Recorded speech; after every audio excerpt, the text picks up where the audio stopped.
Hi, it's Nick here from Debunkster. I'm dissecting once more the New York Times article, How Britain Went to War with China Over Opium. We start with the first sentence here, which is, in 1840, Britain went to war with China over questions of trade, diplomacy, national dignity, and, most importantly, drug trafficking. So what's wrong with that sentence? Well, let's see. Went to war, China, and drug trafficking. Only three things. But let's start with war. Britain didn't go to war with China. What happened was gunboat diplomacy. I mean, if there was a war, then you would expect there would be territorial aggrandizement. In other words, that there would have been the capture of Chinese territory permanently, which would have laid in Britain's hands immemorial. Britain basically captured city after city after city. It ransomed Canton. It took, Fuzhou, Xiamen, everywhere basically. Wusong, Joshan Archipelago, went up to Nanjing, and it gave it all back. Okay, all of it back. So the idea that Britain went to war doesn't really make much sense. Again, the only thing you can talk about is Hong Kong, and I'll deal with that.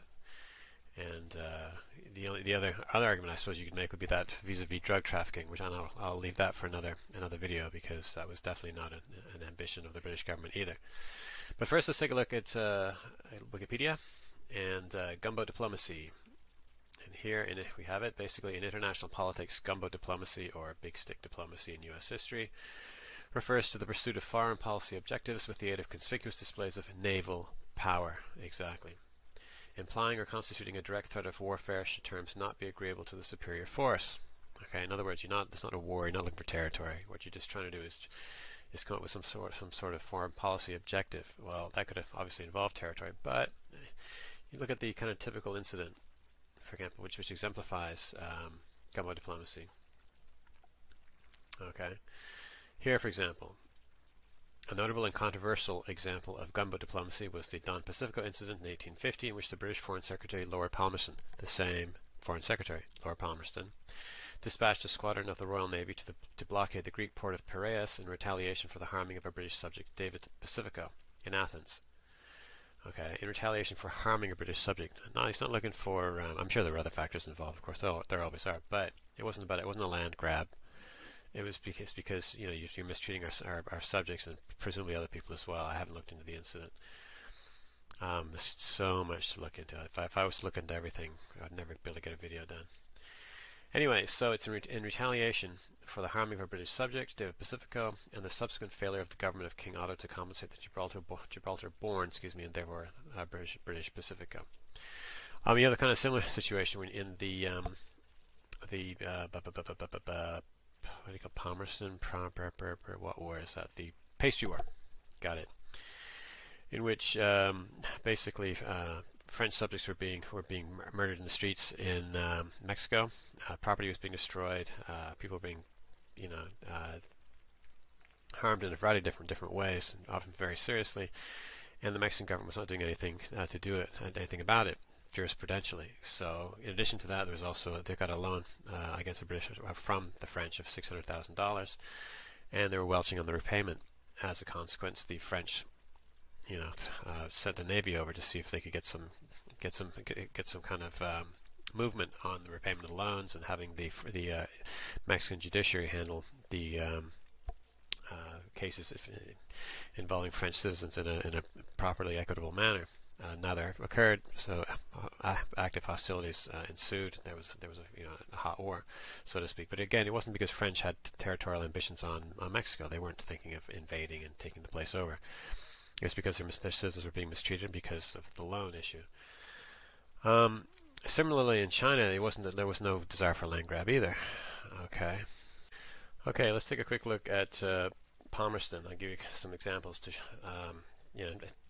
back up my argument that basically this was an instance of gunboat diplomacy. Maybe I should magnify this a little bit bigger here so you can read it, maybe. Do that. Okay. For instance, this is October 1st, 1839. After the previous day's grueling session, the cabinet reconvened to decide on a China policy. Palmerston described recent events in China and explained his plans for disrupting the grain and salt trade. Okay.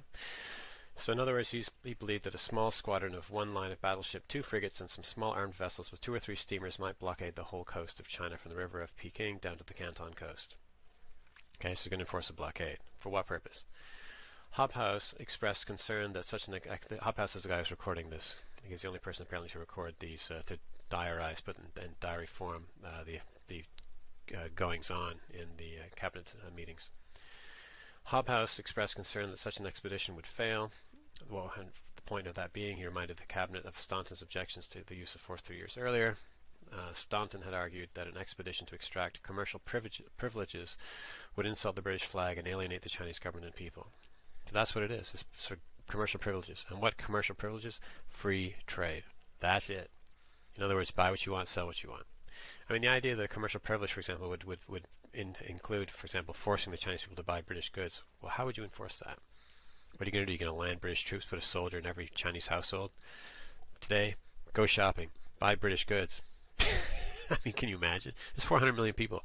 I mean, the whole idea is just ridiculous. How are you going to enforce, like I say, the purchase of British goods?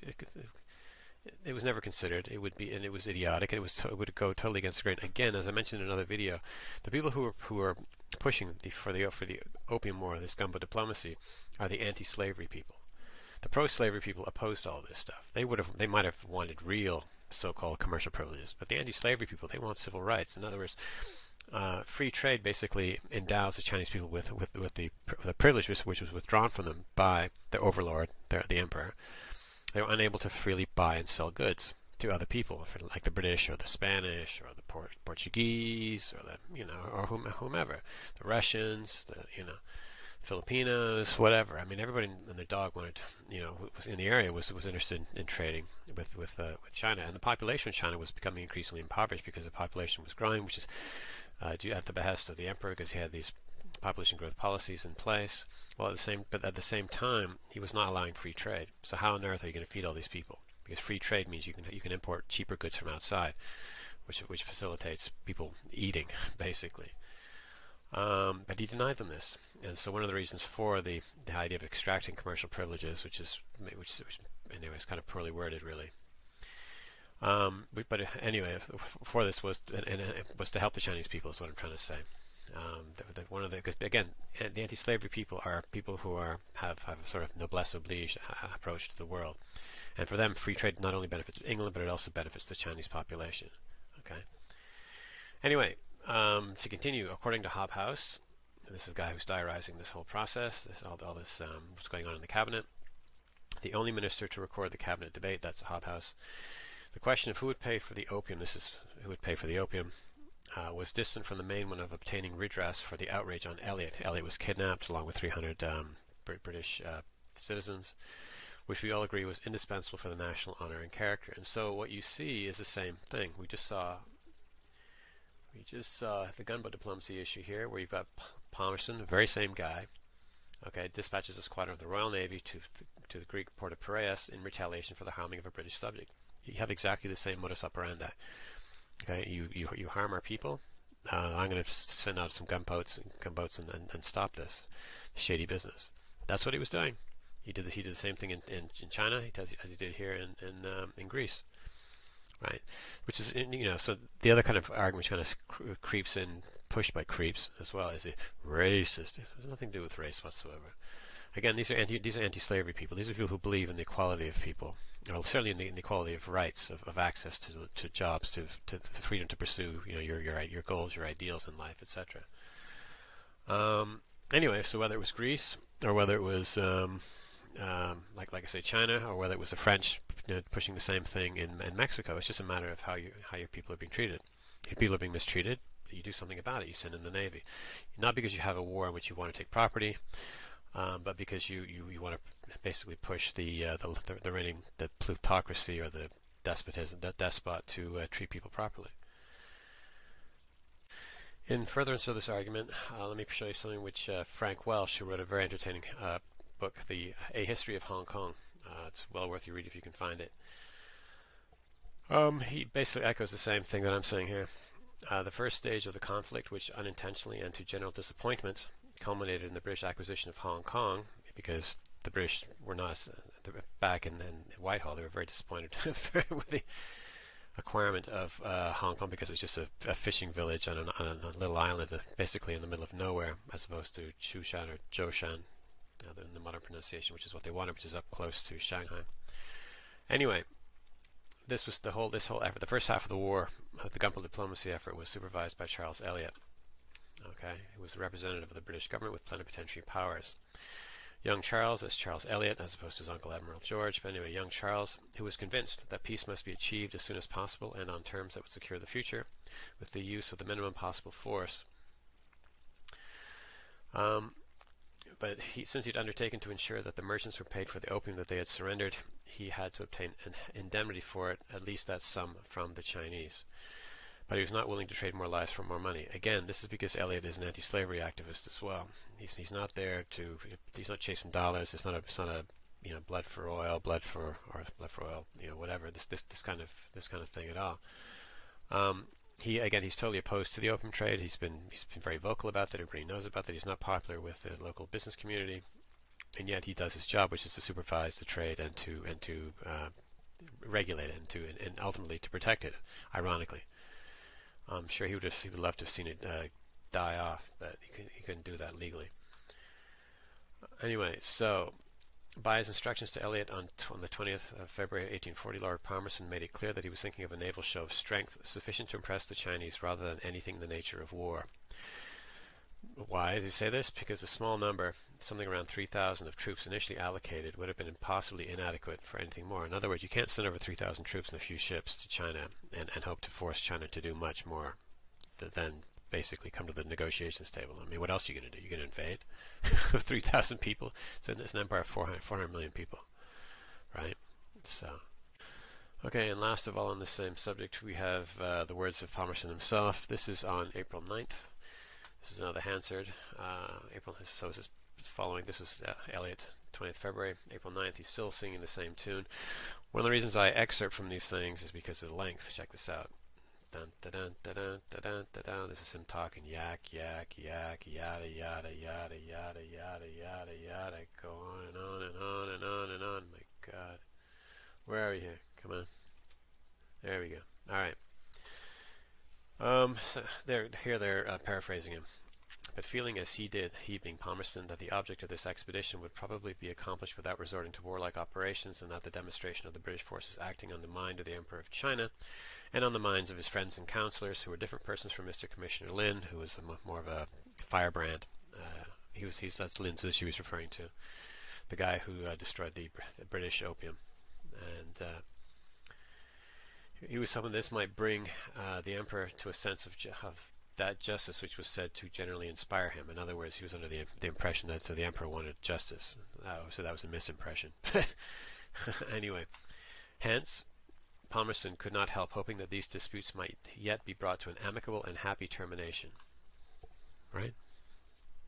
Okay, so why was an exchange of diplomatic officers warranted? Well, there's all kinds of reasons, but just to give a few, John Waddell showed up in 1637. He was attacked by Chinese fortifications twice. Okay, all they wanted to do was could I buy and sell some stuff? Okay, he fought back and he succeeded in overcoming the Chinese military twice. Macartney tried to negotiate some sort of formal diplomatic relations as well. That was in 1791 or so. That failed. He had a bunch of gifts which he wanted to give to the Emperor. The Emperor then basically refused to look at most of them, and then started lying his ass off about how China was an autarky, he didn't need anything from anywhere else. It's complete nonsense.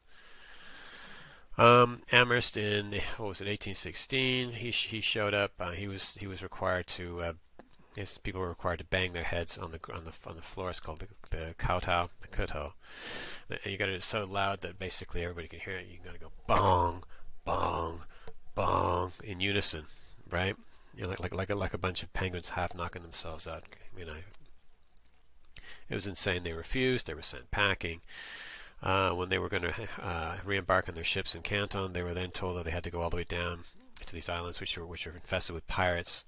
Okay, the hope was that the pirates would attack the British forces, right? Which then required a guy called Maxwell then to run the gauntlet of Chinese fortifications and be shot at and all the rest of it. I mean, it was just insane. Napier in 1834 showed up with a letter to present himself as the new trade representative on behalf of Britain. His letter was refused. He engaged in a war of words. He then engaged in gunboat diplomacy of his own. He got a couple of his frigates to come up to Canton. They were fired on, and eventually he was basically stabbed in the back by one of his own staff, and he had to give up the whole effort. He got malaria. Then when he was leaving, the Chinese wouldn't let him go back down to Macau, where he could recover instead. Not like Chinese, the Manchus. And basically, they forced him to go down. Instead of going down the Pearl River, they made him go down through this slow tributary. Made him stop all over the place. So instead of a quick trip down, took several days. It was the hottest, most humid, nastiest part of the Delta. They had fireworks going on 24/7. They had gongs, and basically a Chinese brass band blasting at full volume right next to him, and they had people shouting into his through the window, the porthole, into his room where he was trying to recuperate. This killed him, basically. So that was basically, he didn't die immediately, but he died several days after, 2 weeks after he got off the ship. He never recovered from that. So that was basically manslaughter. That's 1834. And then in 1839, Charles Elliot and 300 British citizens are kidnapped, and Lynn's issue will only release them.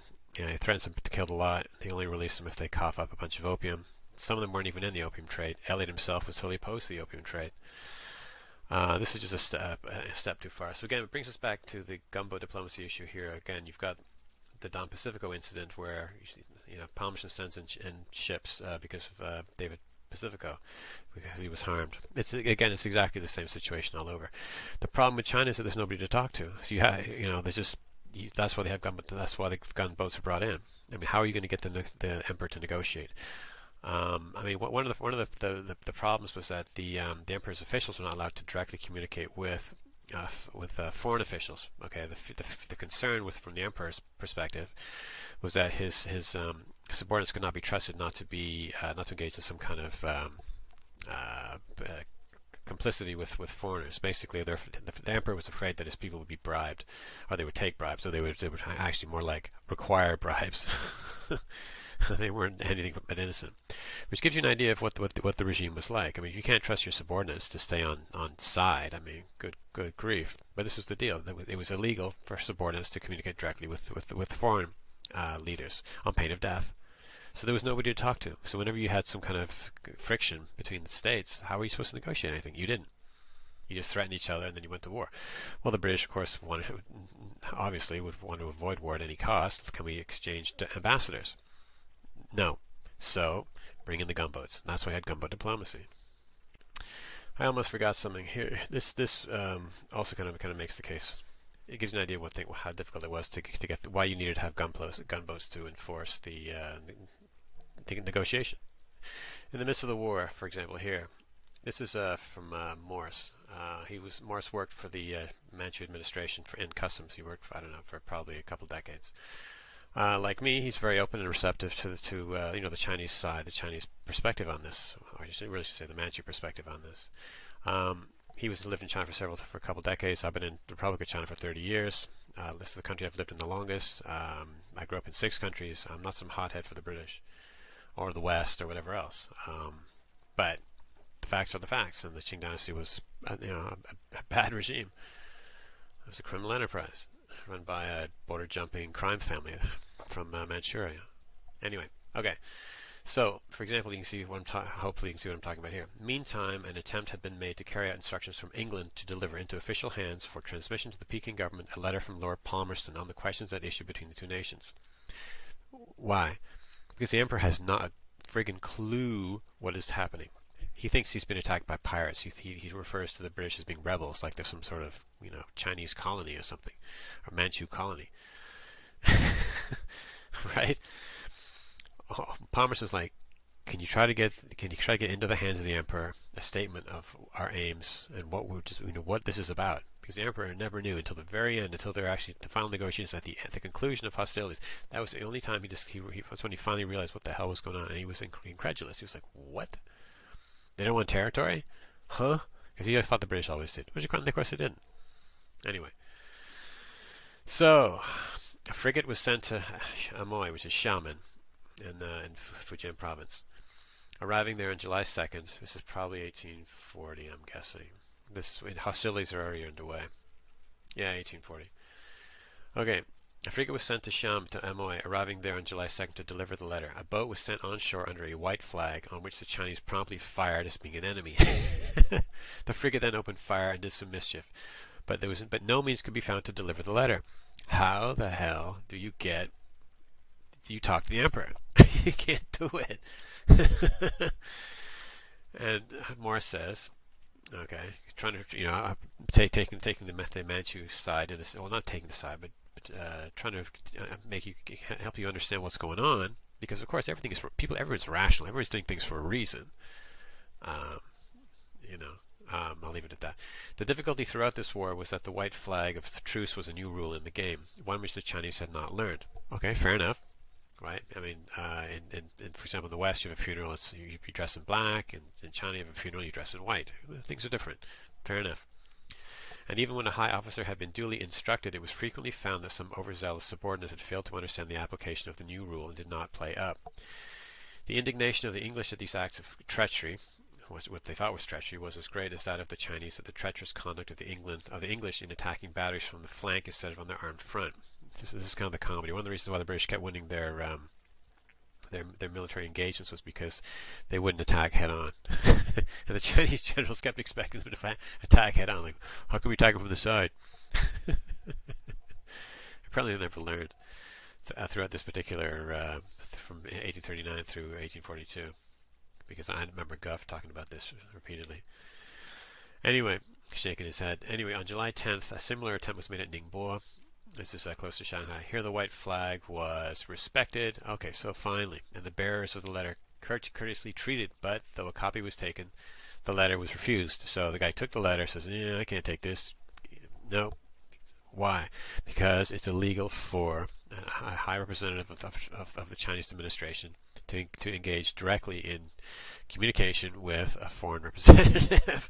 How in the devil are you supposed to negotiate anything? You can't, which is why they had that. That's why they used force. Eventually, well, it's not but not why they used force. It was why they continued using force. Let me put it that way, because the Chinese started the battle, the fighting, not the British. Okay, speaking of which, how did the gunboat diplomacy effort turn into a hot war? Well, here you have it. On Saturday the 2nd of November, Her Majesty's ships, this would be, I'm guessing 1839, Her Majesty's ships, Volage and Hyacinth, anchored off of Chumpi, distant from the Boca Tigris, the entrance to the Canton River, about 7 or 8 miles. Captain Elliot, the superintendent of trade, went up in the Volage. A letter was dispatched by Captain Smith of the Volage to the Chinese admiral, with an enclosure for Lin, the Imperial High Commissioner, requiring him to withdraw his chop threatening the annihilation of the British fleet. In other words, Lin had threatened to annihilate the British fleet. And so the British are just simply saying, hey, you got to withdraw this order, okay, or we're going to have trouble. In other words, they don't want trouble. They don't want a hot war. They're just there to try to get negotiations going. And also to allow the British inhabitants to remain unmolested at Macau, because the British residents in Canton have been driven to Macau, and then they were driven out of Macau, so they had to live on ships. Okay. So the British forces are also saying, look, first of all, you have to withdraw this order to annihilate all British, and second, you've got to let our residents, stay in Macau until we negotiate our way to a satisfactory conclusion that both parties can agree to. Okay, so this letter was issued. The letter from the British was taken on board the Admiral's ship, which was lying below the Boca forts, with from 30 to 40 war junks by a commissioned officer of the Volage, blah, blah, blah. They were received politely by the Admiral, who took the letter and stated that an answer should be sent the next day. While this was happening, we observed the Chinese fleet to be getting underway and standing towards us. Okay. The messengers were again dispatched with the original letter, and as the movement of the Chinese fleet could be taken as nothing less than a hostile demonstration, another letter was sent to the Admiral peremptorily requiring him to return to his usual anchorage. In other words, back off, or we're going to have trouble. To this he quickly replied that no terms could be maintained until though there was an argument about a killing, about some sailors, and some Chinese got involved in a brawl, and a Chinese guy was killed. I've looked into it. It's complicated. I'll get into another video. Sorry, I'll get into it in another video. Okay, the junks picked up a berth in line along the line of coast, stretching to the southward from Trimpe Point. It doesn't matter. The number of war junks here anchored was 16, and they had outside. Are we going to change? Hello. Whoop! What happened? Oh, the number of war junks here was anchored at was 16, and they had outside of them, that is between themselves and Her Majesty's ships, 13 vessels as fire rafts, each with a black flag firing. And then the first vessel to receive our fire was one of their fire rafts, etc., etc. And that's how the whole thing became a hot war. They were in the middle of negotiations with nobody who was really in a position to negotiate anything. And then in the midst of that, they were attacked with fire rafts and with the Chinese fleet, which they then blasted with cannon and sunk. And that was how it started. Okay, the final argument I'll make that this was not a war, and that it was instead gunboat diplomacy. In other words, the objective was to facilitate formal diplomatic relations, is the fact that, of course, Britain did not crave territory. Now, the objection to that is going to be, well, the British took Hong Kong. Well, that's a very interesting subject in itself, because the British didn't want Hong Kong, as I'll demonstrate here. During the negotiations, the Chinese sister from Morris, again, who worked for the Qing dynasty for a decade or two in the customs regime department, along with Robert Hart. Anyway, the Chinese government was, however, to be given an option. Either an island was to be ceded, that would be Hong Kong, and 5 ports open for the exchange of commodities, with no obligation to make special concessions for the future security of foreign merchants. And that's interesting, with no obligation to make special concessions for the future security of foreign merchants and their trade. In other words, no special privileges for foreigners. That's crucial. Or alternatively, so either an island is to be ceded, so that's Hong Kong, and they have 5 ports opened. Okay, so where you have free trade, so the British have no advantage. It's just free trade, right? Alternatively, if the Chinese government expresses a wish that instead of ceding islands, they should permit British subjects to establish factories. Factory just means it doesn't mean a manufacturing place. It just means a place where you can, like warehouses and stuff, where you can hold goods in preparation for them to be shipped out, if you do quality control and things like that. And make permanent arrangements for carrying on trade on the mainland. In other words, install some sort of trade superintendent, and in other words, a diplomatic representative. If that was to be agreed to, then the cession of an island was not to be pressed. Okay, they would give back Hong Kong, right? And instead, the trade of the 5 ports would be regulated on the basis of blah blah blah. Well, let's take a look at it again. So, okay, let's first to reiterate. The emperor's given a choice. Either you give us Hong Kong because we need a place to station our diplomats and other people because we cannot trust you to leave them alone. You're going to molest them, harass them, kill them even. Alternatively, if you give us your word, and we'll take you at your word, that you'll endow diplomatic representatives with diplomatic immunity and treat everyone fairly, and allow people to have warehouses on the mainland, then we don't need Hong Kong. It's yours. Take it back. We don't want it. Right? The British Emperor said, forget it. Because I'm sure from his point of view, he presumed that diplomats would be spies. Well, of course they'd be spies. But of course, he could also install spies in Britain. But he wasn't interested in that. So, again, if it was a war, you would expect there to be a territory grab, a land grab, but there was none. And again, just to double down on what I was saying about the free trade bit and the absence of special privilege.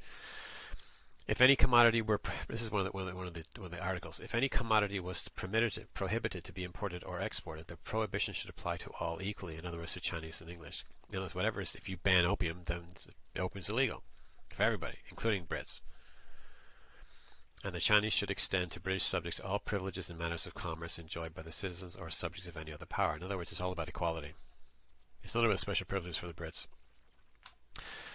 And to triple down, if British subjects introduced a prohibited article, it might be seized and confiscated. If legal articles were smuggled, they might be seized and confiscated. Right? The only stipulation was, it's expressly stated, stipulated, that in no case shall the persons of British subjects be molested on account of this. In other words, you can confiscate goods, you can confiscate their ships, you can confiscate whatever you want, but you just can't put them in prison, because Chinese magistrates use torture all the time. That was just part of Chinese jurisprudence. Standard operating procedure. You beat the crap out of people. You could knock the teeth out. You could break the bones. You could put people on the wheel. It was as bad, as medieval as you can imagine, and that was not to be allowed. In the same way, again, as with David Pacifico, you cannot harm people. Right? You can you can seize their possessions. Fine, if that's what you think is warranted, then you can go ahead and do it. Okay. Anyway, I hope I've made my point that gunboat diplomacy was the aim, the modus operandi of the British operations in the Chinese theater the entire time. There was no land grab. They only took Hong Kong because the emperor refused to embrace the notion of diplomatic immunity for British representatives on the China mainland. That was it. And as far as pushing the drug trade, well, if anything's prohibited, then it's prohibited. And if it's prohibited, that applies to British subjects as well. And if you want to confiscate something, go knock yourselves out. And even if something legal is smuggled, confiscate that too. We have no problem at all. So again, there was no war. It was all about gunboat diplomacy. Anyway, thanks for watching. Nick, see you next time.